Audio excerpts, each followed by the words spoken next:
Hello, and welcome to 100% Real with Ruby. Today I have Stu Graham on, and the reason that he piqued my interest is because of, I guess, his spin on mindset. And there was a thing that he put up around chop wood, carry water. And that was something that I was always told, just chop the wood, carry water, get it done. Because too many of us are focusing too much on the outcome that it stops us doing the things we need to do. Kind of like a gardener, like, yeah, okay, you need to do the short term work of taking out the weeds, watering the plants, making sure they're flourishing. But you also need to do the long term stuff like planting the apple tree seeds, planting the orange tree seeds. And those things are going to take ages to grow. But the more that you dig out those seeds and try to see, hey, are you doing anything yet? You're going to get to a point where you're just going to need to buy more seeds because now they're not going to have the opportune environment to grow, which is where environment also comes into this. But I guess I want to start this conversation off with Stu, with bringing the mindset into it in terms of resistance is not always bad. And sometimes we resist doing the things that we need to do. This can be we resist showing up to train, we resist putting in the effort. But on the other end of the spectrum, we resist taking a step back. We resist self-compassion. We resist actually slowing down, taking pace, and realizing that what we're doing is not serving us anymore. What people think they need to do to get to their goal is rarely reality, which is then when I'm not motivated, I just don't have enough discipline, I need more willpower comes into this. And that's hardly ever the case. It's just that what you think you need to do is not actually what you need to do, or it probably is, but you're looking 10 rungs up the ladder when you haven't even started climbing. So, with that being said, how is most advice out there setting people up to yo-yo and constantly be in a cycle of never seeing the results, yet in this tug of war of putting in a shitload of effort? I And would love yourself with that too, obviously. I would love to be able to give you this really amazing, concise answer that'd be like, we'll go and just implement this. But I can't because, like anything, behavior change, long-term change is quite complex. I'm Stu, by the way. Pleasure to meet you all. And lovely introduction there. Really enjoyed that. Thank you. And I think that the key bit that you mentioned there was around this idea of willpower, of being motivated, of this real strong narrative that appears a lot around discipline. And it's not to say that that isn't something we may want to consider. It's just that what everyone believes to be discipline probably isn't. So when we look at trying to make some change, step away from yo-yo dieting, trying to achieve fat loss, trying to achieve muscle gain, whatever the goal is, we can convince ourselves that we aren't good enough to achieve it. And the resistance is going to appear there. And it might be like, oh, actually, I just need more motivation. When actually that feeling of like, I am not motivated isn't a feeling, because motivation isn't a feeling. Motivation's a driver of behavior. And there's this real common narrative that is like, motivation doesn't motivation comes after action. Actually, it doesn't. Motivation is the driver. All behaviors are motivated behaviors. Like, that's not how behavior works. So we're motivated, then we do the behavior, and then afterwards we get a feeling that feels like what people label motivation. But it's actually just enthusiasm, it's excitement, it's energy. So when you go to the gym, that feeling afterwards is energy. It's feeling energized. It's not motivation. You needed the motivation in the first place. So when people say, we don't need motivation, actually we do. And what we might want to look towards is improving the quality of the motivation, trying to identify ways that we can be more intrinsically motivated, things that are going to benefit us for the enjoyment of the thing. And I know that's something that we're definitely going to talk about, that the fact of you might not always enjoy it, but if we can find a way to enjoy it, it's going to be much easier to be driven to take the action far more often. And then this is where it comes into willpower. A lot of willpower is kind of, especially when people talk about it online on social media, it's all about desire. It's all about, like you don't want it bad enough. But desire is not the only driver of whether we take action. That's a massively reductionist viewpoint. That's like, oh, actually, if the only thing that mattered was willpower, then we'd all be doing it all anyway. Willpower can fade throughout the day. There's a lot of research around willpower. There's no concrete to say that willpower is unlimited. A lot of people say that their beliefs around willpower can impact the amount that they have. But the research that we're seeing coming out around behavior change, around willpower, says that it is a finite resource that can deplete over time. The more that we rely on it, the more that we're going to feel drained. But there's also, you mentioned environment there, and environment can have an impact. Like if you're in an environment that requires you to use a lot more willpower, then it's going to drain quicker.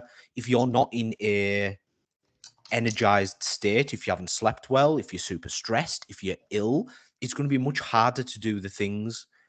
And all of that then leads us to just beating ourselves up, to just attacking ourselves, shaming ourselves, criticizing ourselves. So actually, when you look at something like making change, self-compassion becomes a fundamental part of that. We need to be able to meet ourselves with understanding, with acknowledgement, and still be able to take courageous action towards the thing that we want to achieve. So when we look at making change, there's so many of these different factors, so many of these different layers. And then we haven't even discussed anything like relationship with food, body image, especially around yo-yo diet. And we haven't even mentioned those. And that's just behavior, no matter looking at all of that wider aspect of change. So it's super complicated. And I don't want to put people off from trying to make change, but I want them to use this as a way to say, wow, actually, the thing I am trying to do right now is hard. There's no denying that. So it means we can meet ourselves where we are. And if we do make a mistake, that's cool because we're doing a hard thing. But just the fact that you're trying, you are in the arena, as Brené would say. You are in the arena, you are trying, you are taking that step. And that in itself is that courageous action.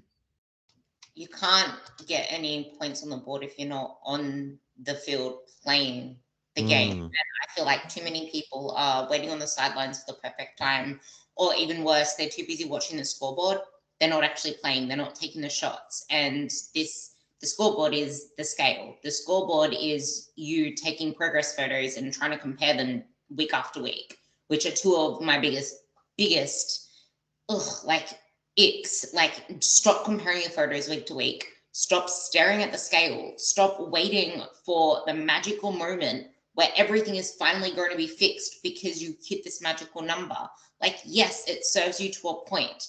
And it's true. Yes, you actually do need motivation to take the action, but it's not even about that because you obviously have that motivation. That's why you're considering change. That's why you're in a place where you are having these visions, these dreams, these goals, because you're motivated to get away from where you are. You're extrinsically motivated. And that is amazing. That is called the fuel to spark the engine.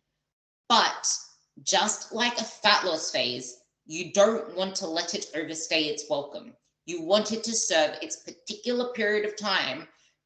And same with discipline, because you need discipline to get anywhere. You're not going to get anywhere without discipline.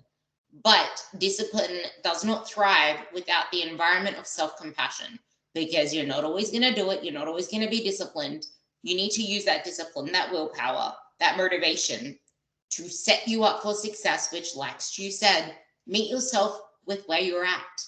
And before I clicked record, Stu and I were talking about our goals, and neither of us have actual proper training goals. Like for me, I just want to get stronger.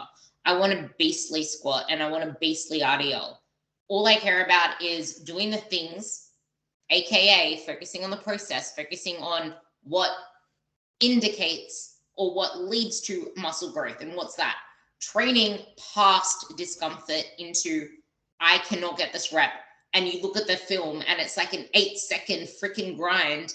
And I just barely got it, or I just missed it, but I still grinded for like 5, 6, 8 seconds. I'm fighting for something.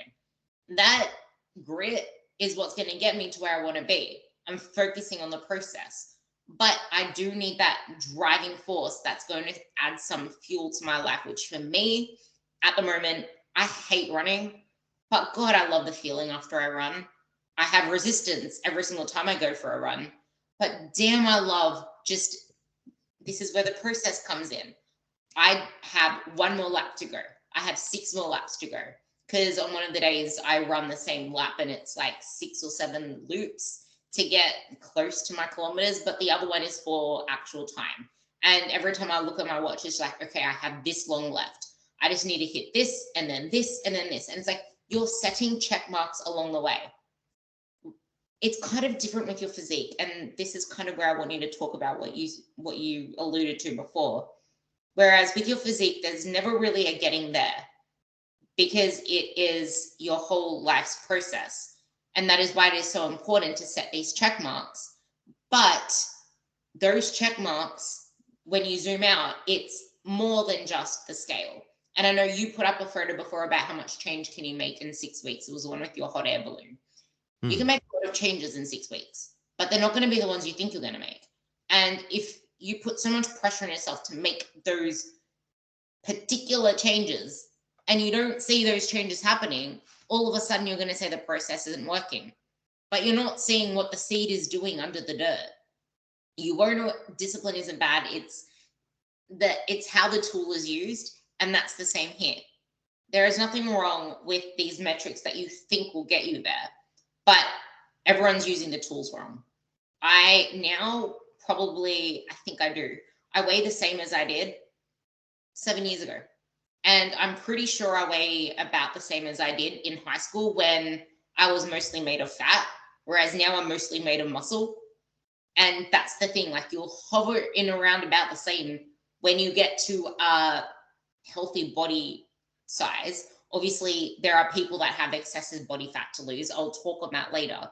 But you mentioned a relationship with food. You mentioned a relationship with our bodies. And our past stories come into this, as you mentioned as well, because mindset is such a vast topic. And on that note, checking boxes, feeling like we just need to keep doing more and more and more, this is where the relationship with these things come in. Maybe you can talk more on that. Yeah, I think you raised a really some really great points there as well, which I just want to double back on quickly, and that is this focus on the outcome. It's known as the arrival fallacy. It's the idea that when we get there, it'll solve all of our problems, and because of that, and it doesn't work. We arrive at where we think. Let's use scale weight as an example, just because it's a really easy one. You set yourself a scale weight. You get there, you don't feel how you expected to feel because it's not the scale weight that's going to give you the feeling. It's the process of everything you've just spoke about, of pushing past your comfort zone, of learning how to regulate your emotions, because effectively that's what discipline is. It's just self-regulation. It's learning to regulate your emotions. It's learning to understand your own quirks and idiosyncrasies. It's building self-awareness. It's improving this idea of you being able to see different perspectives. All of that is what is going to give you the outcome that you think you want. So things like relationship with food and body image come into this, because you can achieve the body that you think you want and still not like it, and still hate it, and still resent it. And there's hundreds of people out there that will tell you that. I did the same. I got the six pack and thought, wow, this is nothing like I thought it would feel like. And I feel worse than I did prior to commencing this diet, because the thing that I hadn't done was work on my body image. I was seeking my self-worth through dieting, which isn't the way to get that. So it's peeling back those layers and being like, right, actually, this outcome, this thing that you're aiming for, scale weight in this case, may not actually solve the problem that you think it will. But the problem is when it doesn't, it's like, oh, well, I can't have lost enough body fat. So the goalposts move, and the goalpost will continue to move. And you'll think, oh, well, if I lose another 10 pounds, another stone, another whatever it is, and they continue to move. And this is where, like, I have a bit of frustration around this, like, trust the process, because trust the process says, trust the process and the outcome will come. But we can't guarantee that. We can't predict the future. Anything could happen that is well outside of our control. So actually, the only thing that you can control is what you do in this moment right now. my behaviors and my actions now, the things that are going to move me forward towards this life that I say that I want to live. I've got this choice point. I can either move closer or further away. Which am I going to pick in this moment? And yes, that might get us to that outcome. That might move us further closer. And we, of course, want to achieve our goals. Achieving our goals is part of thriving. It's not to say that we can just ignore them. It's not this like binary, like this or. It's not goals or process. It's both. So we want to engage in the process and reap the rewards of the process. We want to achieve the goals because they make us feel amazing. But when we look at any other type of goal, it's like, oh, yeah, goals are amazing. But when it comes to physique, when it comes to scale weight, there's so much emotion in there. So, like, you mentioned earlier about people checking the scales and wanting to see that change, and it's completely understandable because for so long, people have been told that their scale weight is what determines their worth. Diet culture has had its wild way with our lives, and it says that if you are in a larger body, if you weigh more, that you are lazy, that you are less worthy, that you are unattractive. That's what diet culture's told us. And none of that is true. But when we can peel back some of those layers and start to take away the rational aspect, because we aren't rational humans, we like to think we are. We like to believe we're these really rational, logical, we aren't emotive beings. And the fact we are emotive beings means that things like the scales, things like looking at progress photos, you can show progress photos to someone and the difference can be enormous, but they can't see it themselves. And it's because the way that they perceive themselves is a very particular way. It all comes back to body image. Our relationship with food and our body image are intertwined together. So if you stand on the scales and you see that number go up, and you've attached that number to your worth as a human, to your attractiveness, to how lovable you are, that is a point, that is like a trigger point for what can turn into disordered behaviors. It can turn into overeating. It can be these kind of all or nothing thoughts of like, fuck it, what's the point? I I needn't continue. The scales have gone up. I've failed. We can logically know that that number doesn't represent any of that, but there's this emotive layer that is much deeper. And when that happens, even no amount of logic will unpick that belief. We can't logic our way through shame, unfortunately. So then what happens is we engage in behaviors, we engage in things that don't align with our goals, and then it just starts that spiral. Oh, well, the scales went up this morning. I feel more conscious of my body. Maybe my clothes didn't fit as well. Maybe I was bloated and my pants were a little bit tighter than normal because I had a bigger meal last night. All of a sudden, I feel self conscious. My body image, my perspective of self changes. And in that moment, when it's changed, it's like, oh, I now feel fat. And because I now feel fat, then from there, I go, well, what's the point? I don't feel great in myself. I feel guilty. I feel like I've failed. I feel like I'm not making progress. And because of all that underlying emotional stuff that comes from diet culture, from society, from prior experience, just as you mentioned, from our conditioning, we then turn to behaviors to soothe. We turn to food to soothe. We want to feel better. Of course we do. It's a completely functional and normal behavior to engage in those circumstances. That doesn't mean we can't change it, but it does mean that we need to bring these behaviors, these thought patterns, these beliefs into our awareness because we can't change what we aren't aware of. And this is where that aspect of self awareness, mindfulness, mindset all plays into this. So, actually, our relationship with food, if we use food to soothe, if we label foods as good or bad, and all of a sudden we eat a bad food, we feel bad, we internalize that, feel like a failure, we turn to food to soothe again. These all intertwine, and it's kind of like this complex web. And it can take one little knock on a web, what feels to be far away, and all of a sudden it ripples right throughout all these other behaviors because we are complex beings. Like, we can't deny that we are complex. And the more that we can highlight some of these areas, the easier it becomes to make the change happen because we're not doing it from this place of shame. We've got this freedom around food. We've got a sense of self that feels strong. It isn't contingent on a scale weight. It isn't contingent on a particular body type. Our worth comes from knowing that we are and can provide value, and we are these people that aren't impacted by the way that we look, by the amount that we weigh.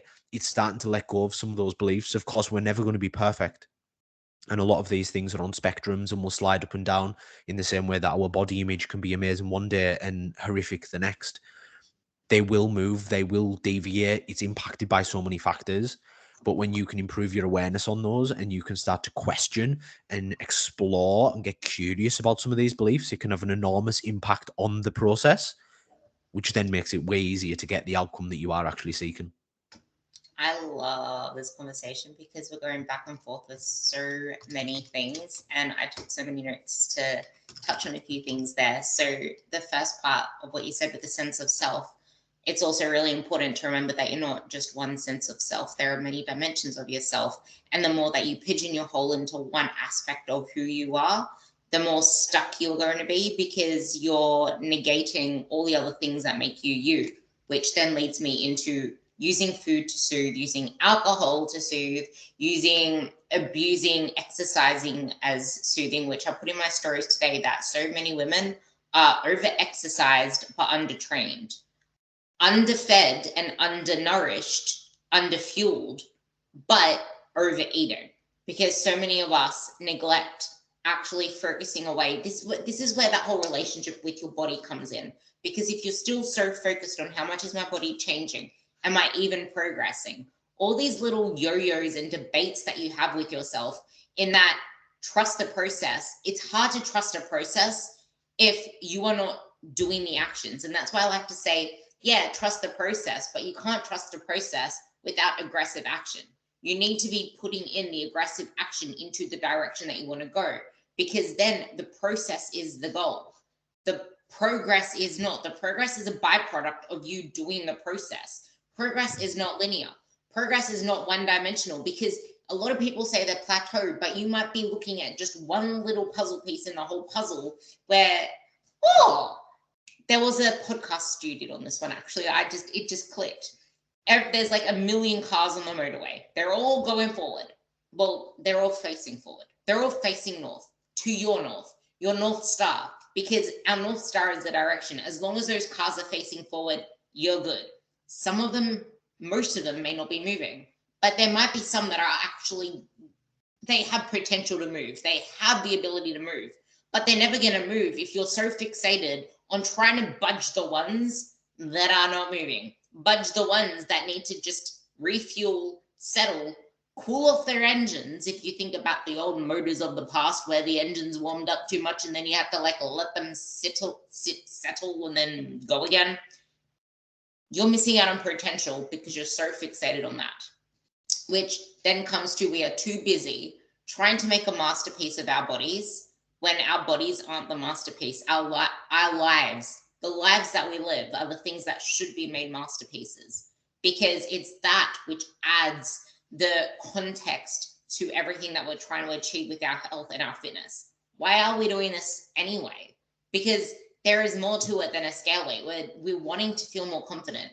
So many people, so many women don't feel confident in the bedroom, and then that impacts on everything else, and then they're scared their husband will cheat, or their husband does cheat, and then that leads to other issues. And then there's the workplace, and you're too timid to ask for a raise, or your workplace is stressing you the hell out, but you have no confidence to go for other jobs that will actually fuel you, so you settle for less because you don't believe in your abilities. But it's just like, why is that girl the girl?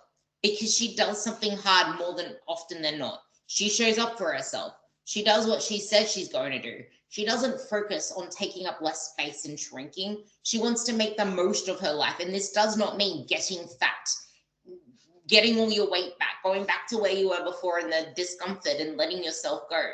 Because when you focus on the process of showing up as your best self, that is a whole identity change. And that is you making the lifestyle facilitate everything that you want to become. And then you mentioned the photos where you don't see the changes in yourself, and there's the visual accommodation. You see yourself so often that you visually accommodate that. It's almost like you pass through the same street all the time, and you don't notice the changes that are there because it's something that's always ongoing while you're going through it. But then, for example, you don't visit this one place for years and then you visit it and it's like, holy shit, it's got a total do-over. The same with you. And then people will be asking you how you did it. Like, I have people now asking, like, they don't even ask me how I did it. They just want to know what I'm doing now, thinking that what I'm doing now is why I am the way I am now. But if I was where they are at the very start, I never thought I could be where I was now. And I had a holy shit moment the other day where I'm just like, I'm actually the girl that I've always wanted to be. Like, what the fuck? I'm doing the thing, like I'm consistent in the gym. Like, I'm pushing myself, I'm lifting this weight. Since when did this shit happen? And that can be you too. It's just, are you willing to do the hard shit? Are you willing to become more aware? Because that awareness thing, that we're not rational humans, is so important. And this is something Stu goes on about a lot, and he does post about it a lot in his Instagram. But I would actually say not even his Instagram is the go-to for this. It's his podcasts, because they speak a lot on mindset and how, like, just how important is the mindset in this. Because you mentioned this in one of your posts where fat loss is never the happy endpoint.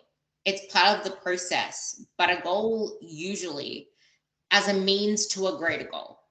That has more holding power, because fat loss will never have holding power. It's like a temporary tattoo. But yes, many of us need it to get to a healthy body fat percentage. But again, it has no holding power.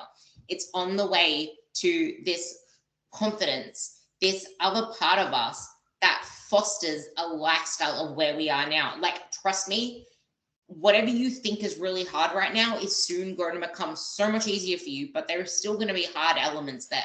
So where does mindset fit into this? And I guess, picking on everything that I said, where can we then direct this for people to start moving forward and using these elements to create more realistic expectations and the right type of motivation and direction? Yeah, phenomenal question. And I think to start with, it'll be worthwhile visiting something you said regarding like health and well-being and health and fitness. And a lot of people talk about things like values and what you value most in life and what's important to you. And some people add health into there. And I would push back on that and say health is like an umbrella that oversits your values, because without health, you can't live in alignment with your values. So health is the thing that allows you to live the life in the way that you want to. Now, with that in mind, health is much easier to work on than fat loss, because fat loss is a very specific constraint that is, I need to be in a calorie deficit, and the only way I'm going to be satisfied is if I see the scales go down, if I see the progress photos change, if I see measurements change. Whereas because health is multifaceted, because there's so many components, there's physical, there's emotional, there's spiritual health, there's financial health, there's sexual health, there's all of these different dynamics within health, that it becomes very easy to improve health in some way. So, for example, emotional health could be relationship with food. It could be things like body image. Your physical health could be getting better at resting. It could be sexual health, could be pleasure and tuning into more pleasure and allowing yourself more pleasure and joy if you really struggle with that. You know, these different aspects of health, it's so broad scoped. It means there is always something intentional you can do. Now, for so many people that struggle with all or nothing thinking, as soon as they flip from one binary to the other, like a switch, it's like, that's it, I'm done, I'm not continuing. So what we want to do is create this space for us still to do something. So rather than switch, think a dial. So you're turning a dial up and down. The dial's never completely off and it's never fully on. But what we want to do is moderate and calibrate that dial based on the circumstances you find yourself in. Now, when we consider consistency, because that's now the next factor, consistency is challenging as a concept because we confuse it with uniformity or perfection. So if For you, 3 gym sessions a week is what you can manage. If for 1 week you can't do 3 gym sessions, it feels like you've failed. But the reality is, if your capacity for that week was lower and you did all you could within your capacity, then you've filled your capacity. You couldn't have done any more. So rather than being overly focused on consistency, I tend to encourage people to focus on momentum. Can we keep going in the direction that we are aiming for? Whether you're moving forward by an inch or a mile, it doesn't matter. And I use the analogy of a car. Like if you're pushing a car, it takes a lot of energy at the start to get the car moving. Like think strongmen when you see them pulling the lorry. At the start, they Yeah. are absolutely grinding. But when they get that lorry or the plane or whatever it is they're pulling moving, they start to pick up speed because they're building momentum. The inertia that kept the thing they're pulling in place took a lot of energy to overcome. But once it's moving, well, I don't need as much energy. So by using health as our focal point, how can I improve my health or work towards health, be health seeking today? Then you create multiple different ways to maintain momentum. So you never need to re engage and put all of that energy in at the start to get the thing moving. We can avoid that part, which is that start, stop, start, stop. Because every time you stop, you've got to put a lot of energy back into start. It feels like you're overcoming a mountain. Whereas if we maintain that momentum, it makes it much easier. Health creates this beautiful landscape for us to be able to do that within. So for a lot of the people I work with, they've struggled with yo-yo dieting. They have maybe haven't got a great relationship with food. They struggle with their body image. We change the focus to health and it eases all of the pressure of fat loss, of the scales, of photos, of everything like that. It eases all of that pressure because they're not there anymore. And we're like, right, what can we do to improve our health? Now, when we look at health as intrinsically motivated, more intrinsically motivated because it's for you, it's shown up for yourself, it's a way to respect yourself and think of the future version of you. It's prioritizing that version of you at the end of the day, at the end of the week, at the end of the month, at the end of the year, at the end of the decade. It's putting that version of you, the one that is going to be thankful for the actions that you take today, as a priority. So that in itself reflects some components of self-compassion. And then with that, it makes it much easier to maintain that momentum. To now you're hitting the gym multiple times a week. Now you're able to make more nutritious choices more often. You've had the chance to be able to do a little bit of work on your relationship with food. You've been able to explore body image and start to detach the amount of worth that you put into your physical appearance and more what your body allows you to do, the things it allows you to achieve, the things that it does to support you when you're ill, when you're not feeling great, how it makes you feel, the love, the joy that it allows you to experience. All of these things improve the appreciation you have for your body. So yeah, you might not like how it looks right now, but you can sure as damn well respect it and treat it with kind and caring, love and energy and be like, right, yeah, I'm going to nourish it. I'm going to nourish it with foods that make me feel good. I'm going to nourish it with movement and exercise and breathing and stretching. I'm going to nourish it with these things because my body deserves that for all it's done for me. That is a completely different dynamic to I'm going to punish and restrict and force myself into change. And that's all just from changing the dynamic and the thing that we're focusing on to health. And then naturally, as a part of that, like you mentioned, because you're focusing on that process of health, of improving your health, of being health seeking, all of a sudden progress starts to happen because we're not scared or restricting foods, which is then leading to overeating. We're not shaming ourselves as soon as our bodies don't look the way that we want them to look, which is leading to us eating or not engaging in behaviors or feeling demotivated, as the people would say, and flat. We've completely changed the dynamic. So actually focusing on health can be a really great way to do that. Without health, you can't live your life the way that you want to or a life that you love. And without having a life that you love, you're always going to fall into self sabotage. you're always going to rely on the scales to pick the slack up for you. Because when you feel out of control in your life, or when you're not satisfied with your life, you go to the easiest thing to control, which is your emotional state via food. It's clinging to the scales. It's, I can just exercise, stuff like that. Or many people go to alcohol. One thing that I forgot to mention before, which I really want to mention, is because people are going to think, honestly, we're one and the same.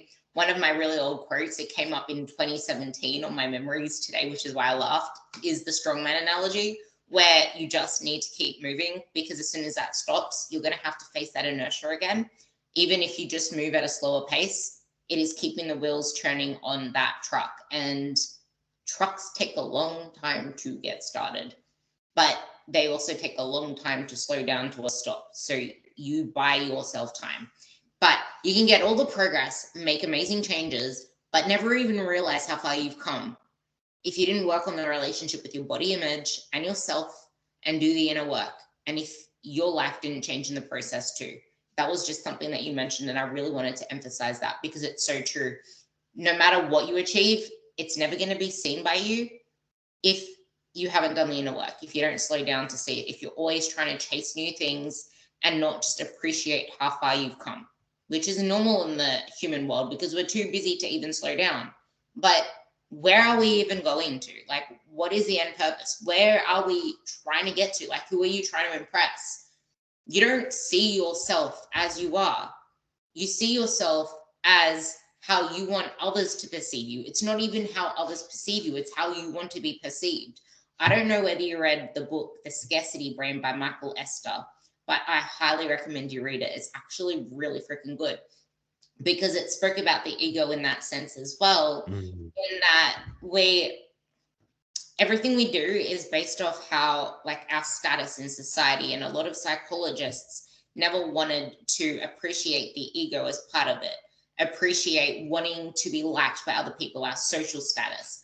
But a lot of the things we do is so we can get perceived in a certain way, so that we have a social ranking on Instagram and Facebook these days with getting the likes.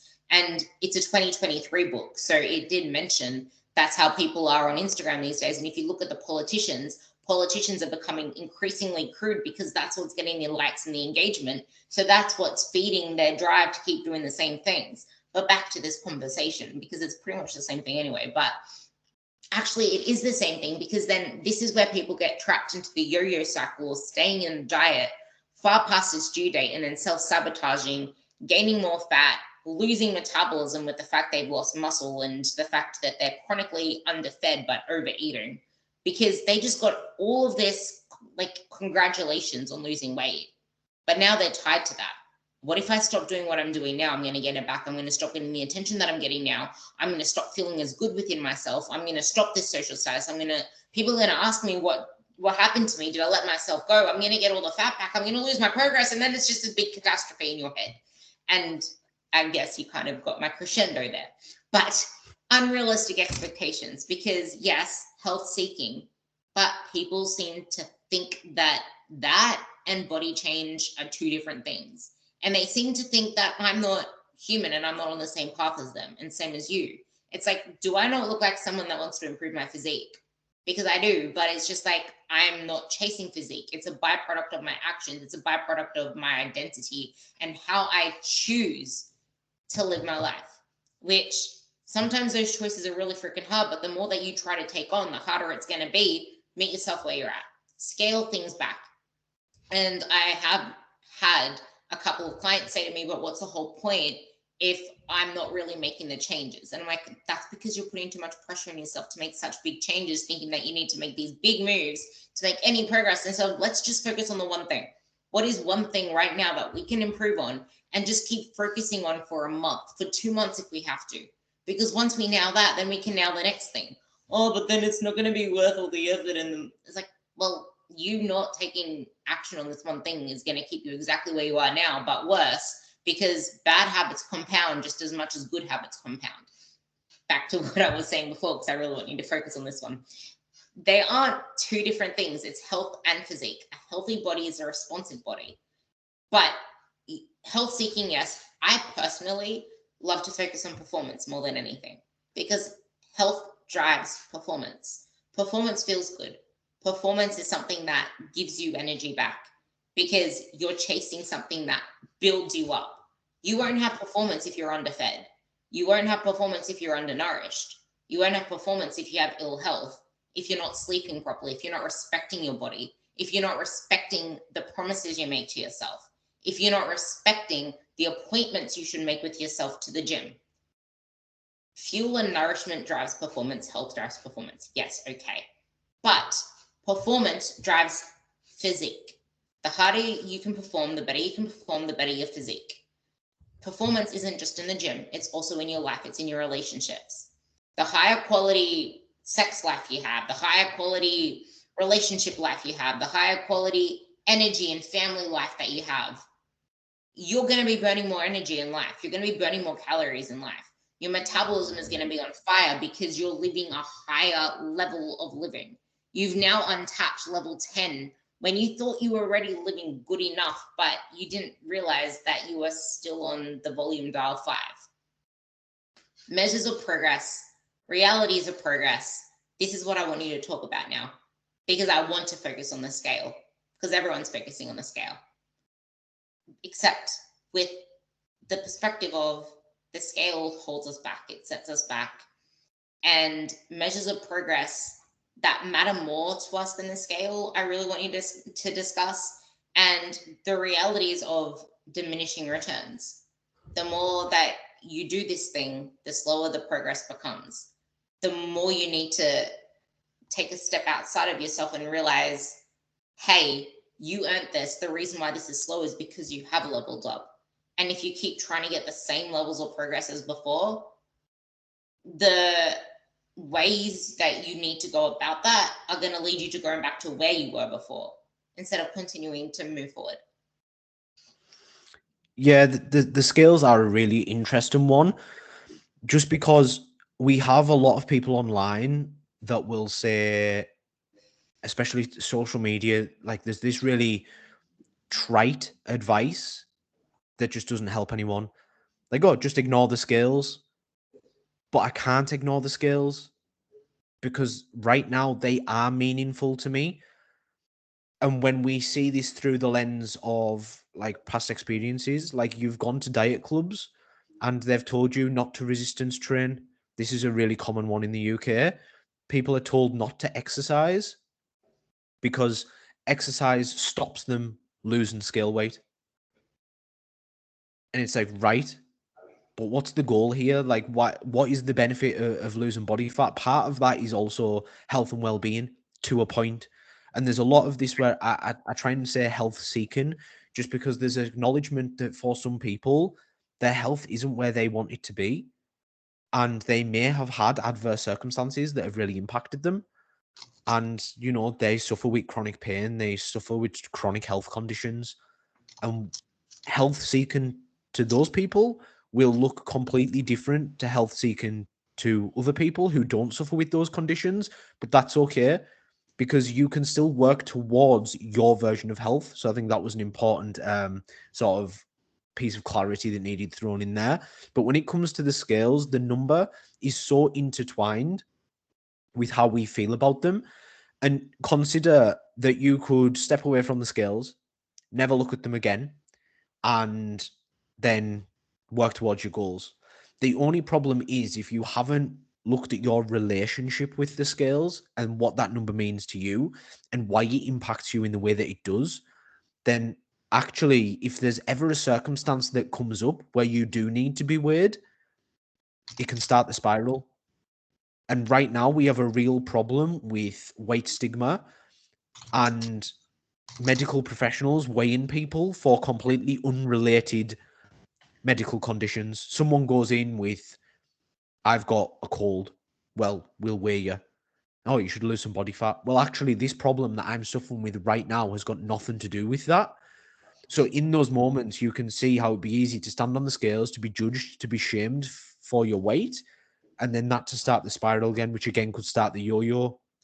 So we need to be really aware that the connection and the emotive connection to the scales is understandable. It is completely understandable for everything that we've been exposed to. However, We do want to take action. Just because you've listened to this now, you have the awareness that there are multiple layers to the scales. So at this point, it is your responsibility to do something different because you have that awareness. You can't take responsibility for things that you aren't aware of. But in this circumstance, you've highlighted this. So it's about starting to explore and get curious about your relationship with the scales. Because until you do that, they're going to continue to trip you up. Yeah, we can avoid them long term, but it's like saying just don't buy the food. I just don't think that's a long term solution. It's a short term one. Like, oh, don't have biscuits in the house. Well, yeah, but the next time you encounter biscuits, you're going to eat them. That's not a long term solution. The long term solution is improving your relationship with food to the point where you can have biscuits in the house and eat them intentionally in the way that you want based on how you feel at that time. So then that way, like, oh, I can go to the cupboard, I can get two biscuits, I can put the rest of the pack back, and then I can continue with my life. That is improving your relationship with food. Just cutting the biscuits out isn't going to solve that problem. In the same way with the scales, I think we need to look at our relationship with the scales, which is obviously complex. It's enormously complex. And this is where a lot of our expectations come. People have started on a fat loss journey. They've lost a large amount of scale weight in a very short period of time by taking crash diets, by taking an unsustainable approach. And then it completely distorts what we think should happen. But our expectations are just predictions. We need them. They serve us in many different dimensions of our life. But when it comes to the expectations of progress, they can hold us back. Because if our expectations are too high, if they're too far removed from reality, we can start to feel frustration, anger, resentment, fear. We can start to have these really uncomfortable emotions that arise. And notice I say uncomfortable, not good or bad, because emotions aren't good or bad, but literally uncomfortable emotions that then make us feel as though, oh, I'm not making enough progress. That immediately means I'm a failure. And again, the yo-yo begins, the spiral begins. We go from doing it all to doing nothing and coming crashing down, crashing and burning, and then engaging in behaviors that maybe don't serve or align with our goals.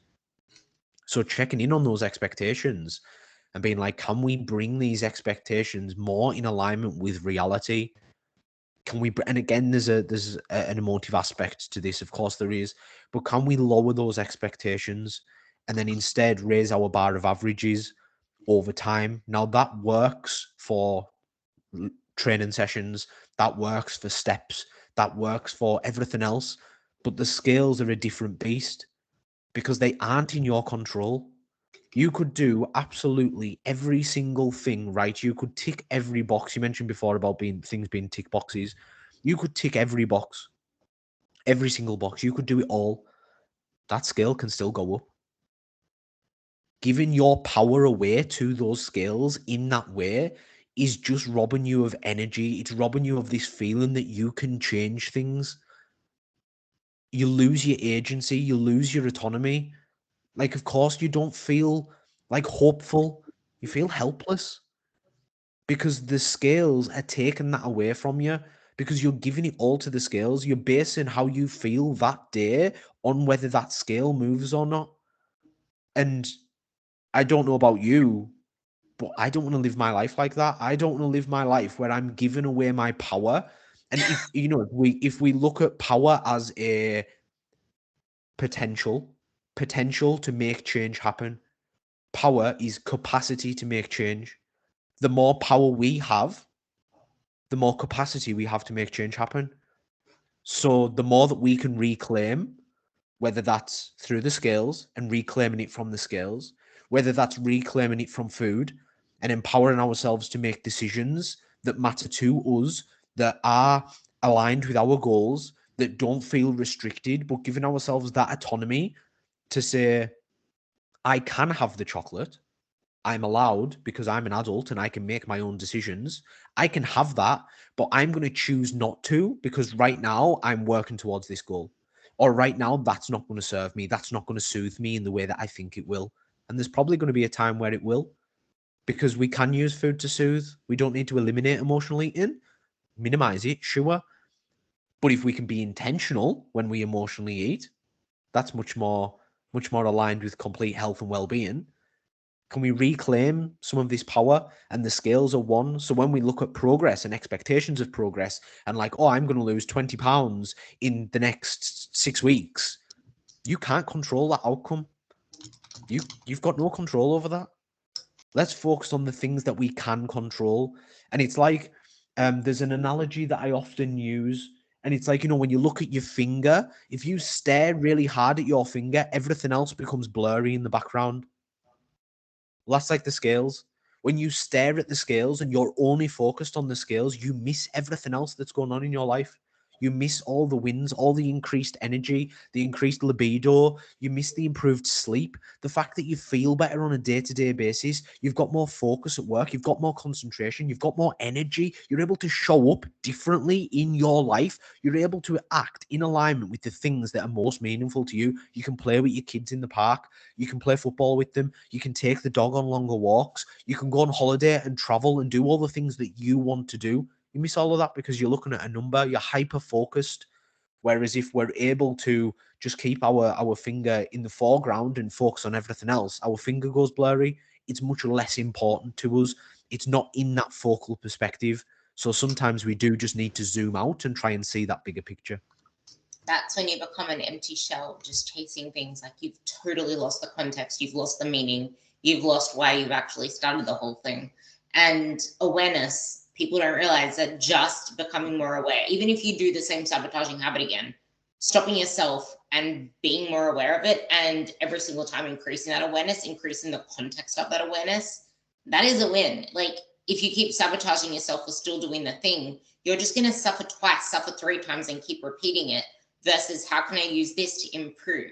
And this is the same with when you overeat or sabotage on the weekends. People saying, oh, just start over on Monday, it's fine. I don't like that, because that doesn't move you forward either. You need to figure out why it happened in the first place and figure out ways that you might want to change that next time. You could approach it differently next time, because then you have, then it is okay to say, I'm going to just clean slate fresh for Monday, because you're still reflecting on what happened, and it's not going to just repeat itself in the same way again, because now you're going in with better tools, better awareness, better knowledge. And with my girls, I take the scale away for at least 6 months, and sometimes it ends up being that the scale never comes back again, because they start making progress they've never made before, because the scale isn't part of the picture. The scale doesn't lead to self-sabotage, because I personally hate the scale for most people, especially when it's dictated their lives for how many months and years, and it got them to where they are now. Is it really serving you anymore? I say not. Get rid of it. It's uncomfortable. That's the resistance you need to face. But instead of focusing on scale going down equals points, focus on me doing habit equals points, me doing process equals points, me becoming aware points, me process points, progress points, action points, awareness points, mindset points. Those points add up, and you're completely in control of those as well. And it's not about hitting bullseye on the target. It's about being in the game to take the shot, and the scale takes you away from that more often than not, especially because of the way that we've been brought up and conditioned with it. And it's kind of the same with emotional eating and trigger foods. Get it out of the house for a few months and then bring it back in. Like, it's not forever, but sometimes we need to give ourselves that little period of time to just it's the same with alcohol. It's like, it's not always about getting rid of it forever, but sometimes those 30 days of dry gets you to face your relationship with the alcohol to start with. Why was it there? Filling a void. Is there something else that can fill that void instead? Because a lot of the time, I had a girl that came to me ages ago, and she could not have peanut butter around. So we got it out of the house completely, and her kids locked it up. Now it's sitting on her bench. She doesn't even want to have the peanut butter. She has it maybe 3 times a week. She puts it on some toast with some jam, and she has peanut butter jam toast, peanut butter jelly toast. It doesn't faze her anymore. She doesn't even feel a need to have it, because before it was just a compulsion, a habit. And then after taking it out for a few months and realizing that, hey, she was underfed, she was underfueled, she was trying to do intermittent fasting, she was exercising too much, under training, not getting results. Her body was inflamed, quote unquote, because of all of the stress that she was putting on it. take that away, give someone enough food, and then these random pedestal foods don't become something that you just want to jump on anymore. And it's like, why is there this purpose to let a scale dictate our day? Like, is it really something like, is it just become so common that it's now normalized? And there is this quote where it's just like, you question everything except that which you completely believe to be true. But it's like something has become so common, so often used as a tool, that we never actually question, why is it that we do this anyway? What is a better way of actioning ourselves to where we want to be? And that is like a pressure. That is like a outcome metric versus how can we measure our actions within this phase of time that can get us there. And it's almost like the doctor wants these particular results for health. Why not get you to do a comprehensive blood test? Oh, because they cost so much more than a friggin' scale, which does not even show you your health. The BMI doesn't show you your health. It does show you maybe if you're sedentary in the general public and you're overweight, blah, blah, blah. But I prefer a waist to hip ratio, which I'm sure you prefer as well. And blood metrics. Are you active? Are you doing the exercise moments? Are you within a healthy body range just by knowing where that healthy body range is? Because if you're doing the habit steps now, you may not physically show health, but it will come, because it takes time for those progress, those action steps, I should say process, those process steps, those action steps to become your current reality. Shit takes time. Just because you're doing the right things doesn't entitle you to results, because those results take time. It takes effort. It takes realistic expectations. And I guess the last thing that I want to close this on is how cognitive distortions lead to self-sabotage, and then tie a bow on it. Cognitive distortions are a big one. There are a lot of them. And the main one that I believe people encounter is all or nothing thinking, especially around dieting. But there are others like catastrophizing and, only being able to see the negative. Cognitive distortions effectively they distort the way that we see reality. And they often come from a variety of places, but a lot of us have them. They're built into us. They serve to function at some time. And this is kind of the same with self-sabotage. I don't use the term because I don't believe we're sabotaging. It's in that moment that behavior is functional. It serves a purpose. It's doing something. Whatever that is, it is doing something. We're not actively seeking to harm ourselves. Because if you look at something like, let's say, internal family systems as a therapeutic dynamic, and some of the work in there, the most extreme example that they present is that something like harming yourself is this behavior that is based on, there is nothing else that I can possibly do at this time to get rid of these emotions. So it comes from this well-intentioned place, and it's like a last resort. So even in those circumstances, it's not self-sabotaging, it's self-soothing. We're soothing ourselves away from the discomfort, away from the shame, away from the pain that we're experiencing. So when we now look at emotional eating, alcohol, drugs, porn, whatever it is, they're all self-soothing. In some way, we are trying to make ourselves feel better, whether that is to feel something, because up until this point in our day, we've been so frozen and unresponsive and just flat that we want to feel something, or whether it's to get rid of the discomfort, to get rid of the stress of the day. Alcohol and stress come one in the same. A lot of people drink at the end of the day because they've been stressed all day, and it's like, oh, I'm just going to get the stress away. Well, actually, we want to acknowledge that behavior right now is serving you. So in the same way you mentioned about the peanut butter, eating the peanut butter of an evening is serving you right now.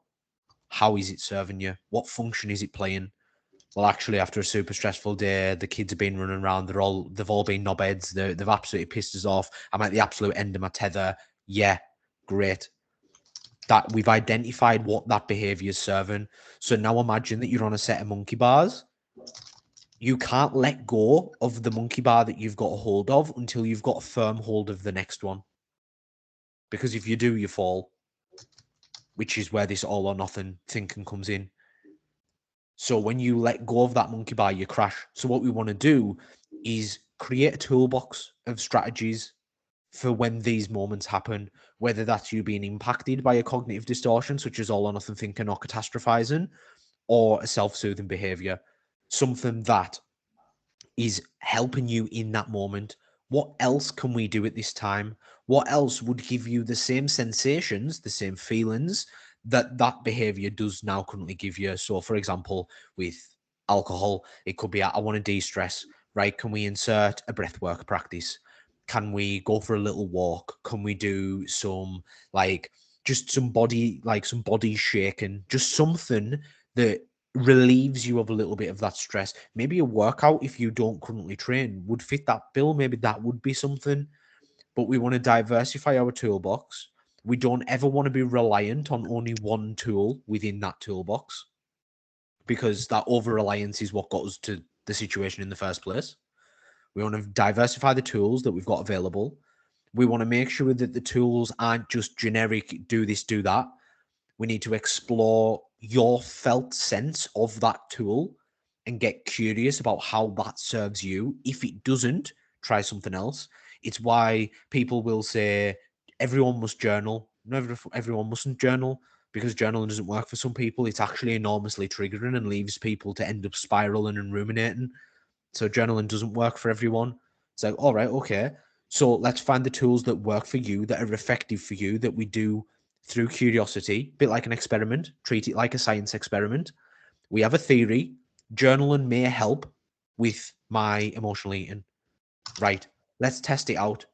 Does it do that? How do you feel before? How do you feel after? Oh, well, actually, I do. I feel better. Amazing. So we can look at those results and be like, oh, you do feel better.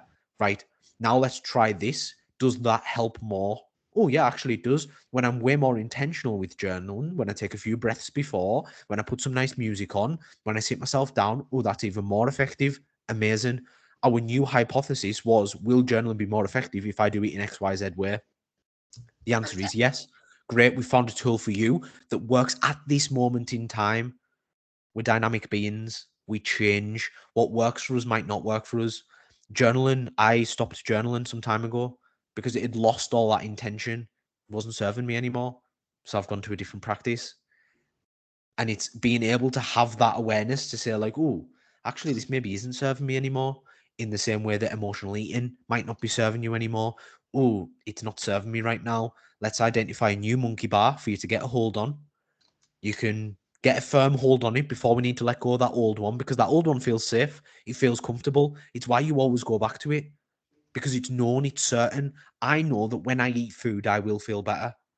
Right now, journaling doesn't feel like that because you've never experienced that. So let's keep a hold of that previous monkey bar. Let's grab onto our new one. Let's build a nice range of tools, and then eventually you can let go of it. And if you do need to go back, you can. You've always got that option. Always got that option. But that's why I think, to wrap it up, as you said, this is where a lot of the health and fitness space gets a lot of this wrong, in my opinion. And that is, we're so intent on this trite, concise, elimination of XYZ. Get rid of this, do this, don't have this, avoid this. And we completely forget the human aspect. We completely forget that the circumstances that people find themselves in are so unique. And when we look at what coaching actually is, coaching's meeting somewhere where they are, with no judgment, with no morality, creating a safe space to help that person explore their experience, identify the barriers that they face in their particular life, and help them strategize ways to navigate that. That doesn't necessarily look like, because it's very easy to be like, do this. but it might not work. And people face obstacles in their life, whether they're aware of those or not. Our job as coaches, our job as the space, is to help people identify those obstacles and come up with strategies, tools, techniques that work for them to navigate them. Like you said earlier, that action taken, when you overcome an obstacle, when you've been so scared of going to the gym or worried about going out on a walk and you manage that, it's like, wow, look what I did. Look at that. Look at that win. Look at that piece of evidence to say I can do really hard things. Look at the type of person I'm becoming. That is what gives you the confidence. That is what gives you the energy boost. That is what moves you forward. It's conquering those little obstacles. And I say little obstacles, but just obstacles. Because what I perceive to be a little obstacle will look completely different to anyone else's obstacle. And this is why this idea of like diminishing ourselves compared to others, like a situation for me could feel like the most overwhelming situation in the world. For someone else, it could be like, why are you stressed over that? That's nothing. But this is my own experience. We're all living our own lives with our own prior histories, with our own unique perspective of the world. Navigating those obstacles and overcoming them and proving to yourself that you can do it and building resilience is what's ultimately going to serve you, no matter what your goal is. And I think Resilience. that is it. Yeah, I think that's a beautiful way to end that one for sure. Yeah, that part. Resilience is actually the real flex. That's what I just said there because I love that word. Because it doesn't matter how optimal anything is without resilience. Resilience is kind of like the maintenance thing. And you know how you mentioned the monkey bar with like clinging back to the old one and going back to safety and comfort, and that, you know, that's like people with fat loss, because fat loss is comfortable to you. It's what you're used to. It's what you've been trying to do for ages. Trying to change this dieter's mentality is uncomfortable. It's hard. So you're always going to revert back to what you know, back to what's comfort. And this is why when you mention tools, most of you don't have these tools. Most of you need to get a coach. Like, honestly, you can save yourself so much money, so much stress, so much time, so much worry, so much anxiety, create so much more life, so many more memories, so many more photographs, so much more context and vitality in your life by having a coach look after all the rest. Because the more stress that you put into your food, your training, your everything, the more that your gut is gonna wreak havoc. Because when you're stressed out about everything you want to eat, you're not going to digest things properly because you're too busy running off adrenaline. Something that I've realized with a lot of girls is when they're so stressed out about what they should or shouldn't do, their guts don't even just settle down because their bodies aren't even settled down. And then what is an outpact? What is the impact of that? Your digestion, how you feel within your skin. And then you're going to lead that to I feel fat. And then your clothes are going to feel fat on you because you don't feel in control of your body, which is when those feelings come in.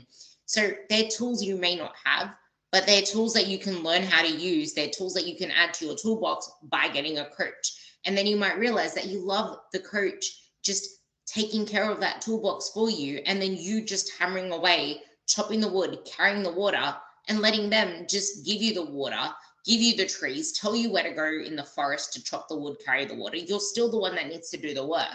They can give you all the land plots, all the X's and O's and X marks the spot, but you still need to get to work. It's just that they're making the job easier for you. They're telling you where to go. They're telling you what to do. And now you can just live your life. You can just stop worrying about all those things that hold you back, that make you obsess over all the scale metrics, and live, feel, experience, instead of just going through the motions, second guessing everything, actually experiencing life.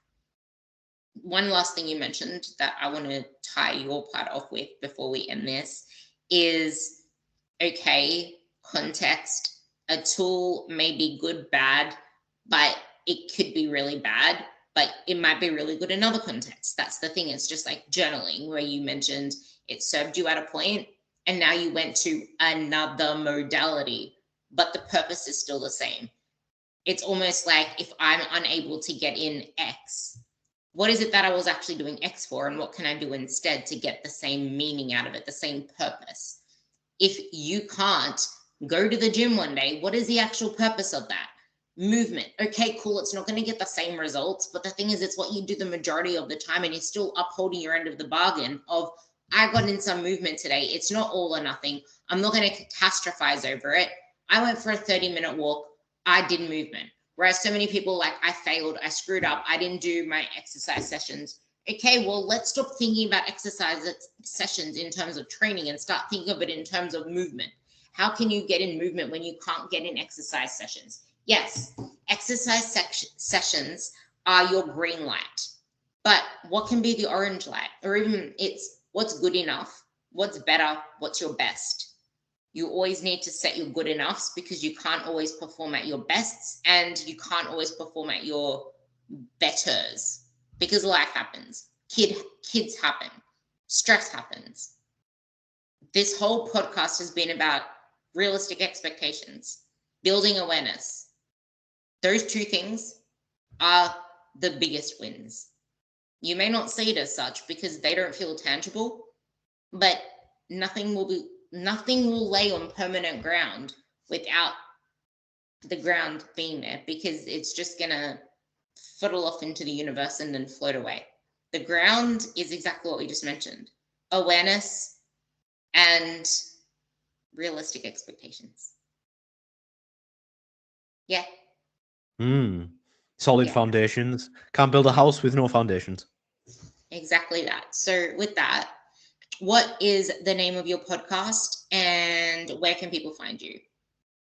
People can find me on Instagram. stu.graham.s25 is my handle, I believe they call it these days. That's Instagram. Go there, and that's got links to everything else. And the podcast is called the Seeking Insights Podcast. It's just got my big face on the front. Honestly, I'll get you to link me that podcast on, can you find that podcast on the cars on the highway and send me the link? I want to link that in the show notes.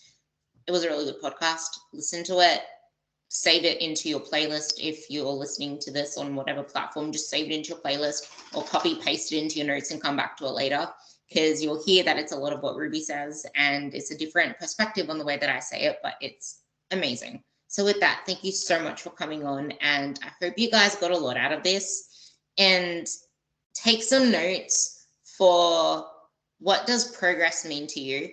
What does confidence mean to you? And get clear on what is actually holding you back.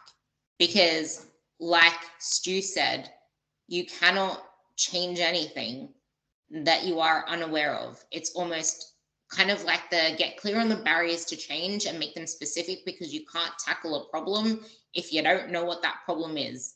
You know, Rumpelstiltskin, she couldn't get past Rumpelstiltskin without knowing his name, without knowing the name of the trouble person.